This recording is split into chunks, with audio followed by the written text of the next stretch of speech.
Olá pessoal, tudo bem? Hoje o nosso devocional vai ser no livro de 2 Reis, no capítulo 4, a partir do versículo 8, que diz assim: E sucedeu também um dia que, indo Eliseu a Sunem, havia ali uma mulher importante, a qual o convidou para comer pão. E sucedeu que todas as vezes que passava por ali, entrava para comer pão. E ela disse ao seu marido: Eis que tenho observado que este sempre passa por nós, é um santo homem de Deus. Façamo-lhes, pois, um pequeno quarto junto ao muro e ponhamos ali uma cama, uma mesa, uma cadeira e um candeeiro. Assim, vindo ele a nós, para ali se recolherá. E sucedeu que um dia ele chegou ali, recolheu-se àquele quarto e se deitou. Então disse ao seu moço, Geazi: Chama esta sunamita. E chamando a ele, ela se pôs diante dele. Porque lhe dissera: Diz-lhe, eis que tu nos tem tratado com todo o desvelo. Que se há de fazer por ti? Haverá alguma coisa que se fale por ti ao rei ou chefe do exército? E disse ela: Eu habito no meio do meu povo. Então disse ele: Que se há de fazer por ela? Então, Geazi disse: Ora, ela não tem filho e seu marido é velho. Por isso disse ele: Chama, e chamando-a ele, ela se pôs à porta. E ele disse: A este tempo determinado, segundo o tempo da vida, abraçarás um filho. E disse ela: Não, meu senhor, homem de Deus, não mintas a tua serva. E concebeu a mulher e deu à luz um filho, no tempo determinado, no ano seguinte, segundo Elias lhe dissera. E crescendo o filho, sucedeu que um dia saiu para se encontrar com seu pai, que estava com os trabalhadores que faziam a colheita. E disse seu pai: Ai, a minha cabeça! Ai, minha cabeça! Então disse ao moço: Leva-o à sua mãe. E ele o tomou e levou à sua mãe. E esteve sobre os seus joelhos até o meio do dia e morreu. E subiu ela e o deitou sobre a cama do homem de Deus, fechou a porta e saiu. E chamou a seu marido e disse: Manda-me já um dos moços e uma das jumentas, para que eu corra ao homem de Deus e volte. E disse ele: Por que vais a ele hoje? Não és lua nova, nem sábado. E ela disse: Tudo vai bem. Então pôs os arreios na jumenta e disse ao seu moço: Guia o animal e anda, e não te detenhas no caminhar, senão quando eu te disser. Partiu ela então e foi ao homem de Deus, ao monte Carmelo. E sucedeu que, vendo-a, o homem de Deus, de longe, disse a Geazi seu moço: Eis aí a sunamita. Agora, pois, corre-lhe ao encontro e diz-lhes: Vai bem contigo? Vai bem com teu marido? Vai bem com teu filho? E ela disse: Vai bem. Chegando ela, pois, ao homem de Deus ao monte, pegou nos seus pés, mas chegou Geazi para retirá-la. Disse, porém, o homem de Deus: Deixai-a, porque a sua alma está triste e amargurada. E o Senhor me encobriu e não me revelou. E disse ela: Pedi ao meu senhor algum filho? Não disse eu: Não me enganes? E ele disse a Geazi: Cinge os teus lombos, toma o meu bordão na tua mão e vai. Se encontrares alguém, não o saúdes, e se alguém te saudar, não lhe respondas. Vai e põe o meu bordão sobre o rosto do menino. Porém disse a mãe do menino: Vive o Senhor e vive a tua alma, que não te hei de deixar. Então ele se levantou e a seguiu. E Geazi foi à frente dele e pôs o bordão sobre o rosto do menino, porém não havia nele voz nem sentido. Então voltou a encontrar-se com ele e lhe trouxe a notícia, dizendo: O menino não despertou. E chegando Eliseu àquela casa, eis que o menino jazia morto sobre a sua cama. Então entrou ele e fechou a porta sobre eles ambos, e orou ao Senhor. E subiu à cama e deitou-se sobre o menino, e pondo a sua boca sobre a boca dele, os seus olhos sobre os olhos dele, e as suas mãos sobre as mãos dele, se estendeu sobre ele e a carne do menino aqueceu. Depois desceu e andou naquela casa de uma parte para outra, e tornou a subir, e novamente se estendeu sobre ele. Então o menino espirrou 7 vezes e abriu os olhos. Então chamou Geazi e disse: chama esta sunamita. Ele a chamou e ela veio. E ele disse: toma o teu filho. E entrou ela, se prostrou aos seus pés e se inclinou à terra, tomou o seu filho e saiu. Essa passagem é uma passagem bem conhecida, né? Muitas pessoas sabem ali, conhecem a sunamita, conhecem o profeta Eliseu.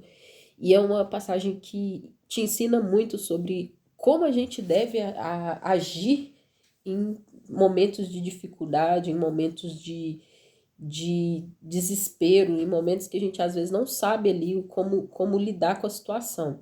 Essa mulher, uma mulher muito sábia, né?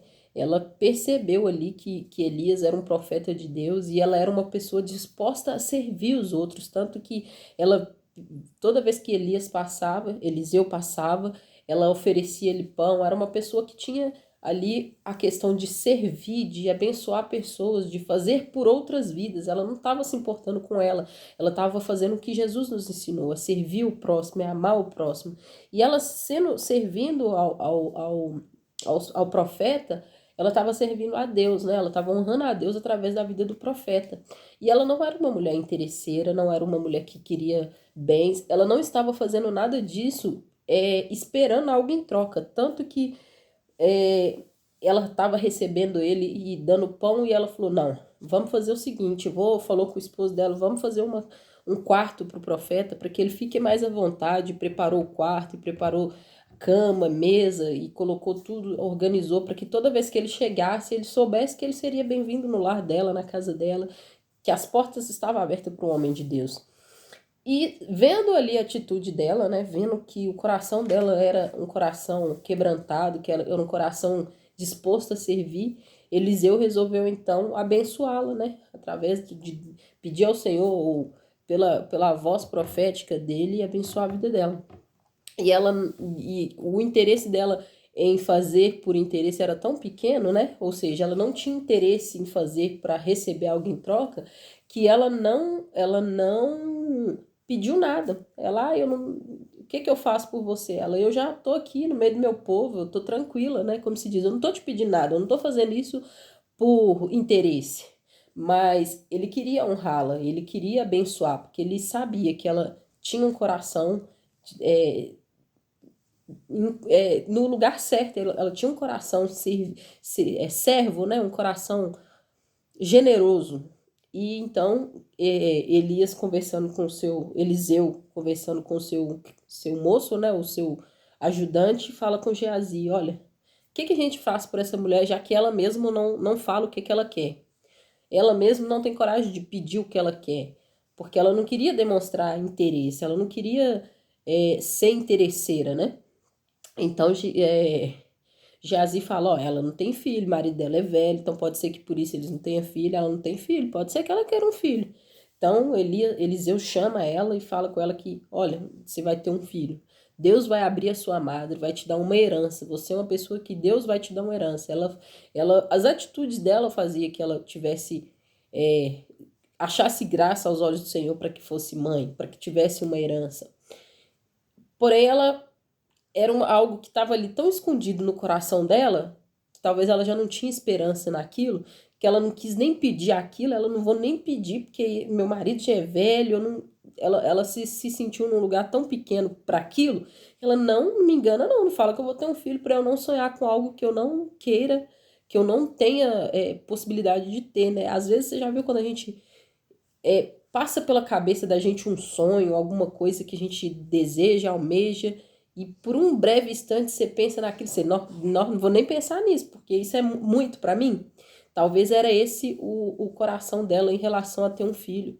Talvez ela acreditava que ela não era digna de ser mãe, ou ela acreditava que ela nunca poderia receber essa dádiva. A gente não sabe a história dela antes dessa época, né? Se ela já tinha tentado ter filho antes, a gente não sabe, mas o texto mostra a partir desse momento que ela tinha um grande desejo de ser mãe, porque ela falou, não me engane. Ou seja, se ela não tivesse interesse nunca em ter filho, ela ia falar, eu não quero filho, não. Ela, não me engana, não. Ou seja, não me põe esperança naquilo que eu sonhei um dia e não tive. Não me põe esperança se não for realizar.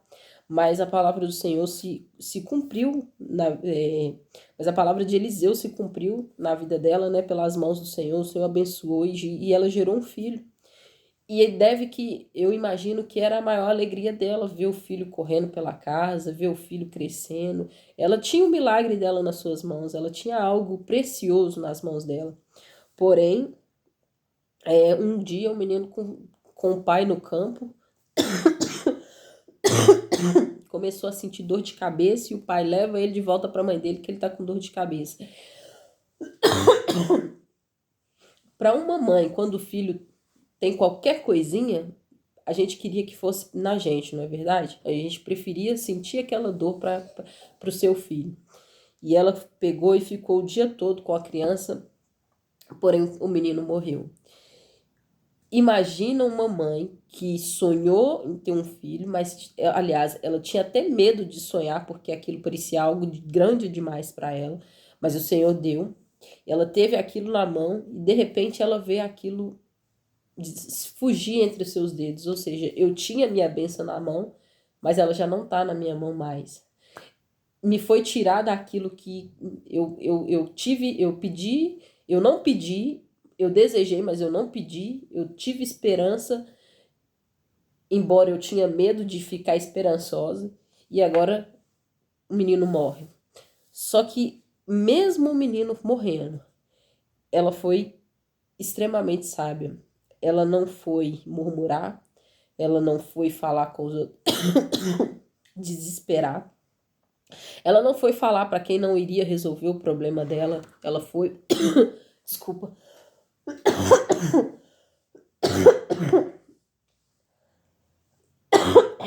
Ela foi pedir auxílio para quem deu ela a bênção, para quem podia fazer algo por ela.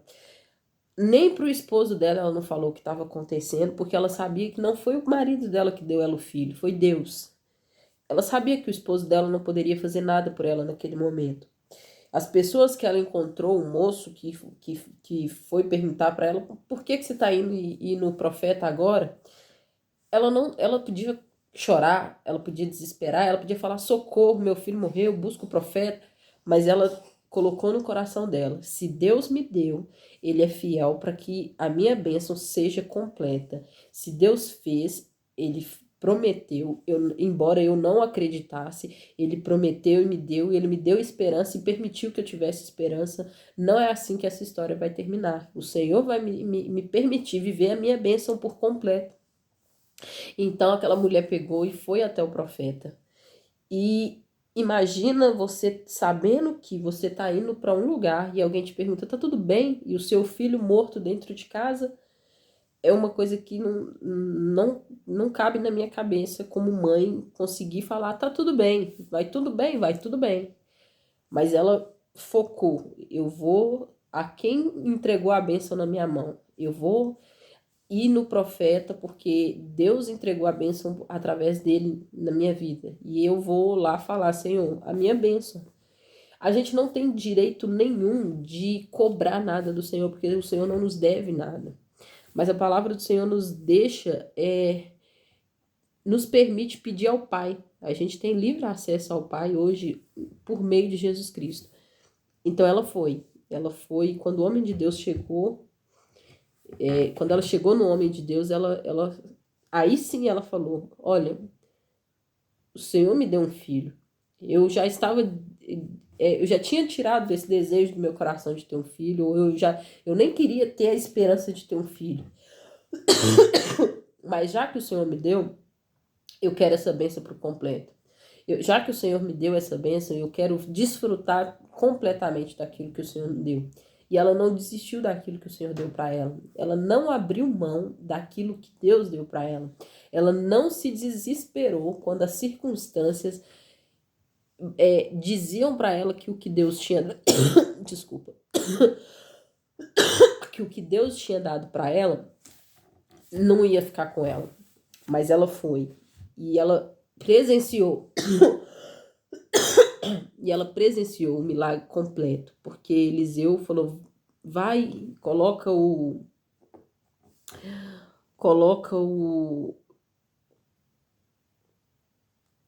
bordão sobre o menino e ele vai ressuscitar. Ela: não, você vai lá comigo para eu ter certeza, para eu me certificar que a bênção é completa. E o profeta Eliseu mandou o Geazi ir à frente e fazer o que ele teria que fazer depois. E o Geazi foi, mas o menino não ressuscitou. Mas quando quem te entregou a bênção resolve, entra na situação, ou seja, quando Deus entra na situação, até o que está morto ressuscita, até o que você não esperava, aquilo que você pensa assim: nossa, esse é impossível, se torna possível, porque tudo é possível ao que crê. Deus, ele entra e faz um milagre para que você testificasse, para que ela testificasse, para que ela vivesse a bênção por completo.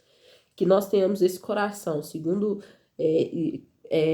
igual o coração da sunamita, que não permitiu que um momento ruim, que um momento de dor fizesse ela esquecer quem que foi o abençoador, quem que foi o Deus que deu aquela bênção para ela. Vai ter situações na nossa vida que a gente tem que se lembrar: foi o Senhor que me deu. Só Ele pode tomar. Mas se o Senhor me deu, Ele vai te permitir viver por completo. Deus não é Deus que faz nada pela metade. Ela ainda não tinha vivido a plenitude do que Deus tinha para ela em relação ao filho dela. Mas Deus queria mostrar a ela que Ele era Deus na vida dela, e que ela podia sim confiar e ter esperança naquilo que o Senhor desse a ela. Então aquela mulher que outrora não tinha esperança, que não queria se alegrar com a possibilidade de um filho, agora podia contemplar o seu filho, que uma hora estava morto no colo dela, correr de novo pela casa, andar, viver novamente. E que a gente tenha essa sabedoria de não contar. Às vezes a gente fala demais, os outros: como que tá? E aí você desabre, fala, e abre sua vida, e abre sua intimidade, e fala, e reclama, e murmura, e fala com quem não vai resolver o seu problema. Nós temos que ter a sabedoria de abrir a boca para falar, somente com aquele que vai resolver o seu problema. Mas minha vida não tá boa, eu vou mentir? Não, não é mentir. Você vai profetizar que tudo vai bem. Você vai declarar bênçãos antes que elas aconteçam na sua vida. Tudo vai bem. O meu casamento tá horrível. Não, tudo vai bem. Meu esposo é uma bênção, minha esposa é uma bênção, meu filho é uma bênção. A minha vida financeira é abençoada, eu sou próspero, E a prosperidade, não estou falando de dinheiro, estou falando em tudo ir bem mesmo. Meu armário está vazio, tudo vai bem. O Senhor é o provedor. Então, tudo vai bem. Que essa palavra fique ao seu coração. E Deus te abençoe. Até o próximo devocional. Graça e paz.